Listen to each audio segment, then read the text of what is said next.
Gentlemen, what is going on today? My name is Ryan Mickler. I'm the host and the founder of the Order of Man podcast and movement. Welcome here and welcome back. This is your Friday Field Notes. I'm going to share some thoughts and insights that have been bouncing around in my brain for the past week or so. But if you're new, we also have our interview show. We've been interviewing guys like Jocko Willink and Grant Cardone and Andy Frisella and John Eldridge, Jason Wilson, Steve Ranella, Ben Shapiro, Dan Crenshaw. Guys, the lineup of men that we've had on the podcast is phenomenal.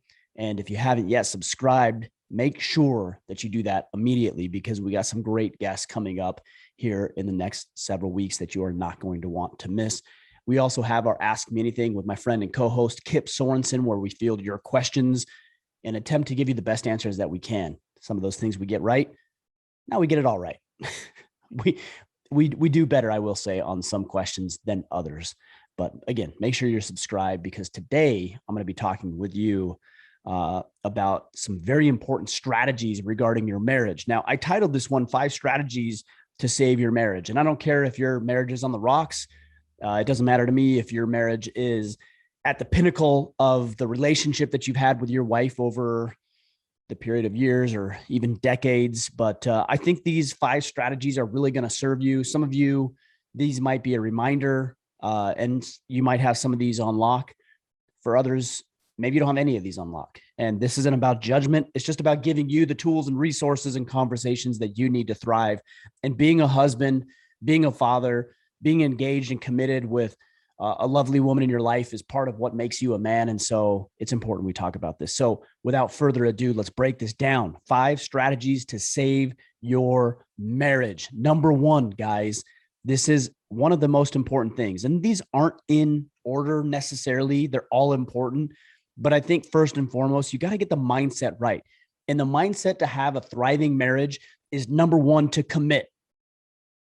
Now, this relative ease of modernity in which we live and the doctrine of popular culture would tell you that you don't need to commit, that you can have 1 foot in and 1 foot out, that if things go wrong or at the slightest sign of challenge or obstacle or hardship or heartache or adversity, that you can just leave and you can retreat and you can withdraw. And yes, while you have the right to do that, having that mindset of 1 foot out, 1 foot in is not going to serve you, and it's not going to serve her, and it's not going to be conducive to a powerful relationship with your wife. So if your marriage is on the rocks, or if you're going through a separation or maybe even a pending divorce, if right now you're dabbling with whether or not you're in or out, I would suggest to you that first, before you make that decision to back out and to retreat and withdraw, and that's what it is a retreat. I would suggest to you that maybe you ought to take a strong look, a good look at your marital vows, whether it's for eternity or till death do us part, and ask yourself whether or not you have been a man of your word. Now, it would be easy for you to say, well, Ryan, she's done this and she hasn't done that. And okay, maybe that's true. But outside of all that, have you done what you can do? See, so many of us focus on what she should be doing and what she shouldn't be doing and how she should be performing and how she should be showing up. And yet we aren't willing to put ourselves under that microscope, that same microscope, and give ourselves the same level of scrutiny that we're willing to put and impose on other people. Are you willing to do that for yourself? Because it's very easy to say, she does this, she doesn't do that. I wish she would be better here. I wish she would do this differently. And yet I'm pretty certain that she would be saying the same things about you. And some of that is true, if not all of it is true. And so are you the kind of man who's willing to put that own impositions or restrictions or even just scrutiny upon yourself? Guys, commit fully. Give everything. Turn everything over. I know it's scary. I know it poses some vulnerabilities. I know you put yourself at risk when you do that. You're putting your neck and your nuts on the chopping block. I get it. But any man who's at any measure of success in his life, whether it's with his wife or with his business or his children or other relationships or ventures in his life, is somebody who's willing to go all in and commit fully. And are you willing to commit fully? Are you willing to go all in? I don't know the answer to that. I don't know if you have. I can't answer that for you. I can't tell you if you do steps 1 through 3 that you're fully committed. Only you can decide that. So I don't care if you're running right now or you're listening to this on your way to work or you're mowing the lawn or whatever you're doing right now. Be real, guys. Be honest with yourself. And it sucks at times. It's like a kick in the nuts. You got to be honest with yourself. You got to tell yourself where you're slacking and inadequate. Yes. That's what you needed to do. You needed to talk to yourself about being out of integrity. Yes. That's what you need to do. And only when you commit fully to her are you going to be able to move forward. Because if you're not committed, commit out, like be out 100% in or 100% out. There's no middle ground here. I'm either all in or I'm all out. Choose, make a stand, get off the fence, pick a side. And I hope it's picking the side of honoring your word and honoring your commitments that you made maybe a year ago or 10 years ago or even 40 years ago. I hope that's the commitment that you make. And so you don't choose the easier path of leaving just because it's convenient and it's easy. All right. Number 2, guys, let's drop the egos. All right. We don't always have to be right. We don't always have to get our way. We don't have to erect these barriers, these mental and emotional barriers between her and you, so that there's no vulnerability. You don't need to maintain any sort of sense of your ego. That's fragility. That's selfishness. It's weak. It's cowardly. Now, some guys will say, well, I'm trying to maintain my position, my mantle of masculinity. Well, is that what you're doing? Or are you just trying to preserve your fragile ego? Because that isn't more courageous, by the way. You know what's more courageous? Dropping the ego. Telling her how you feel. Opening yourself up. Exposing yourself to some potential heartache and hardship. And that's part of life, is taking risk. Opening up, exposing yourself even to a degree, not unnecessarily. That's why I don't like this term vulnerability. I'm not talking about doing it unnecessarily. This is a necessity. If you want your marriage to thrive, if you want your marriage to succeed, this is a must. This is a requirement. This isn't an optional thing for you. Drop the ego, drop the pride, drop the arrogance. Let her see you, everything about you, the things you do well, the things you thrive at, your strengths, but also your weaknesses and your inadequacies. Consider that maybe the reason you're partnering with her is because you recognize either consciously or subconsciously that there's something about this woman that fills in some gaps and some voids in who you are as a man. And isn't that the point of a lasting relationship? Like, forget about the title of marriage, forget about the certificate issued by the government. Isn't the reason that we get into relationships because we see that this other person, whether it's an intimate relationship like one with your wife or your child, or even a friend or a colleague, a coworker, a mentor perhaps, can fill some gaps that you have in your own life? You can't acknowledge those gaps if you think you got everything figured out. And by the way, you don't. None of us do.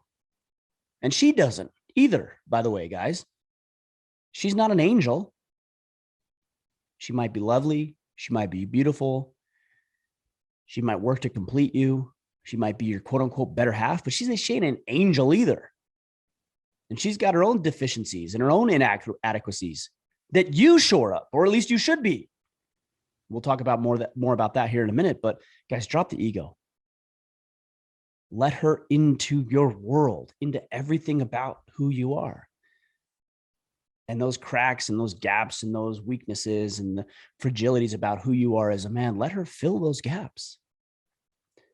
Let her be strong in a feminine way where you can't be, or you're incapable of being. That doesn't make you less of a human. It just means that you acknowledge your shortcomings and that you've figured out a way by partnering with this woman to shore up those inadequacies.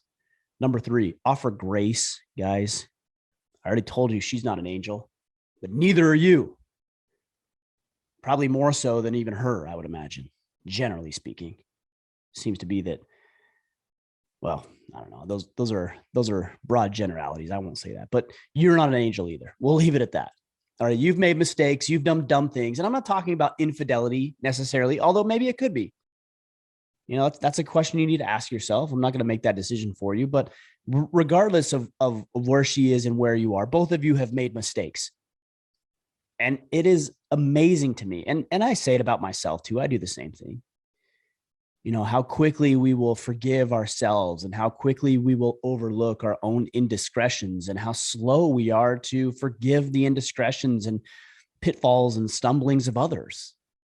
Guys, you committed to this woman. Are you man enough to afford her some grace?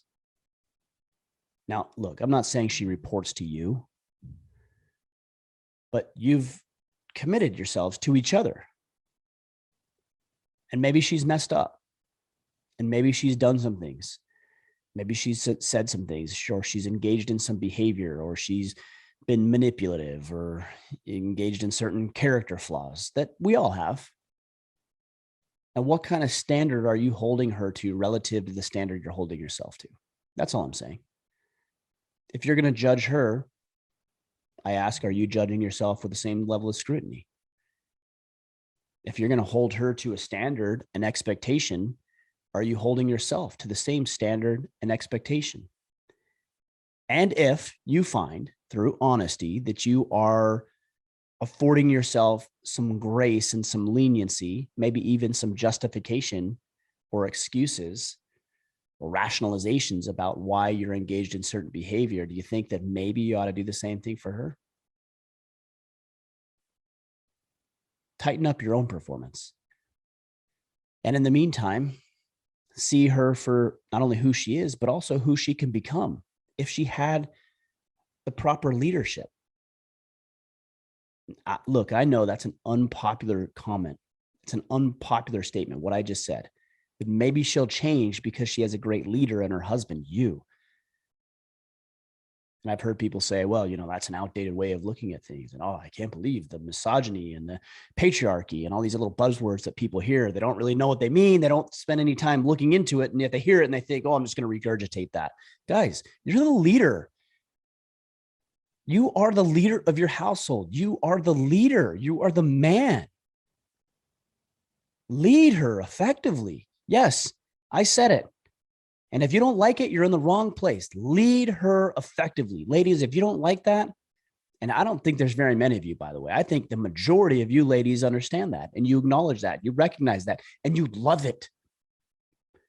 Because when you see a man step into his full potential and who he is supposed to be as a man, that allows you to be who you are supposed to be as a woman.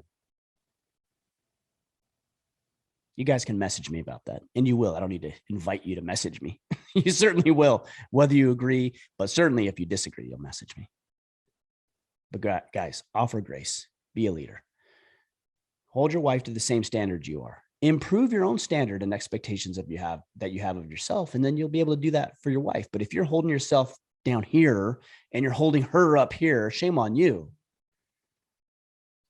Hold yourself to the same standard and find out ways to offer her grace, because maybe there's a point in time where she's going to need to offer you grace.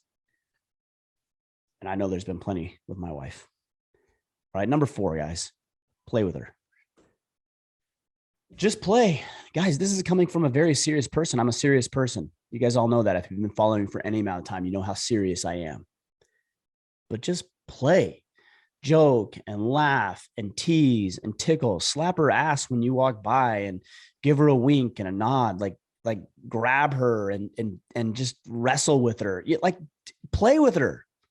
Joke and tease. And you guys know what I'm saying. I'm not talking, when I say play with her, I'm not talking about manipulation. I'm not talking about taking advantage of her. I'm talking about being with her and having fun. Look, if you can unlock her smile, if you can make her laugh, if you can make her feel young again, man, you are indispensable.